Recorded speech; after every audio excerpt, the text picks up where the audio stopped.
तर्जुमान अमजदुल्ला खान खालिद ने दस्तूर की तब्दीली से मुतालिक चीफ मिनिस्टर के चंद्रशेखर के मुतालबे को आरएसएस के एजेंडे की वकालत से ताबीर किया। अपनी प्रेस कॉन्फ्रेंस से खिताब करते हुए अमजदुल्ला खान ने कहा कि आरएसएस बुनियादी तौर पर मुल्क के मौजूदा दस्तूर की मुखालिफ है, क्योंकि इसमें मुसलमानों और दलित तबकात को काफ़ी हुकूक दिए गए।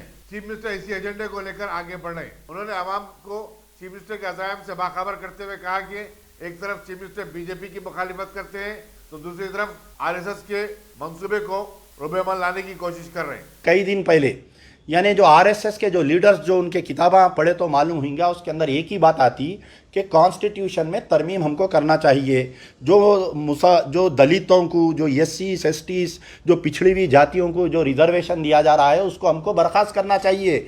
ये एक आरएसएस का पुराना मुतालबा है और वक्फे वक्फे से आरएसएस वाले ये बयान देते नहीं बल्कि उनके किताबों में लिखे हुए हैं। ये एक आरएसएस का एजेंडा है कि कॉन्स्टिट्यूशन को तरमीम करना, उसके अंदर रिजर्वेशन पॉलिसी को बर्खास्त कर देना और जो मुसलमानों को थोड़े बहुत जो हमारे को जो राइट्स मिले हुए हैं कॉन्स्टिट्यूशन में, अंबेडकर के बनाए हुए कॉन्स्टिट्यूशन में जो मुसलमानों को राइट्स है उसको नया कॉन्स्टिट्यूशन को रीराइट करते हुए ये पूरे हुकूक को मुसलमानों के बर्खास्त कर देना, ये एक आरएसएस का हिडन एजेंडा है। आज चीफ मिनिस्टर बोल रहे हैं कि मैं जो है नया कॉन्स्टिट्यूशन बनाता हूँ, मैं प्राइम मिनिस्टर बनाता हूँ बोल के मैं पूरे, तो ये बात जो है ये क्या सीएम साहब की ज़बानी है या आरएसएस के प्रेशर पे इन्हों ये बोल रहे हैं, समझ में नहीं आ रहा है।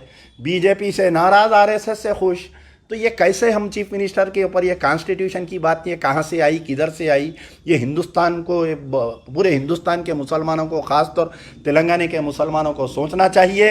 ये जो प्रेस कॉन्फ्रेंस में जो बीजेपी के ख़िलाफ़ में जो भड़काऊ प्रेस कॉन्फ्रेंस करे, ये जो भड़के इनू बीजेपी के ख़िलाफ़ में, ये सिर्फ़ और सिर्फ जो है आने वाले दिनों में इनकम टैक्स रेडों से, ईडी रेडों से और सीबीआई रेडों से बचने के लिए, अपने अपने अफराद ख़ानदान को बचाने के लिए ये भाषण दिया गया है, प्रेस कॉन्फ्रेंस किया गया है। दूसरा जो कॉन्स्टिट्यूशन की बात की, जो तब्दीली की बात की गई है, नया कॉन्स्टिट्यूशन लिखना, ये सीएम केसीआर साहब की ज़बानी नहीं है बल्कि आरएसएस की ज़बानी है। ये फेडरल फ्रंट की जो ख़याम की बात है, ये सिर्फ और सिर्फ just to bargain a good business from the BJP, ये फेडरल फ्रंट की बात की गई है। अब असदुद्दीन ओवैसी साहब की तारीफ़ के बारे में तो पूरा पोस्टमार्टम कर दिया मैं कि क्यों असदुद्दीन ओवैसी साहब इनको पसंद है। अब इनको नहीं तो क्या हमको पसंद करेंगे क्या? केसीआर साहब बताइए। नहीं बोलेंगे अमजदुल्ला खान अच्छा लीडर है, असदुद्दीन ओवैसी ख़राब लीडर है। हम तो मुसलमानों के वास्ते लड़ते ना भाई, कोई भी रहने पावर में, चाहे कांग्रेस रहो टीआरएस रहो, हम तो बाप बुलंद लड़ेंगे। हम इंशाल्लाह लड़ते थे, लड़ते हैं, लड़ते रहेंगे इंशाल्लाह। यार जिंदा सोबत बाकी।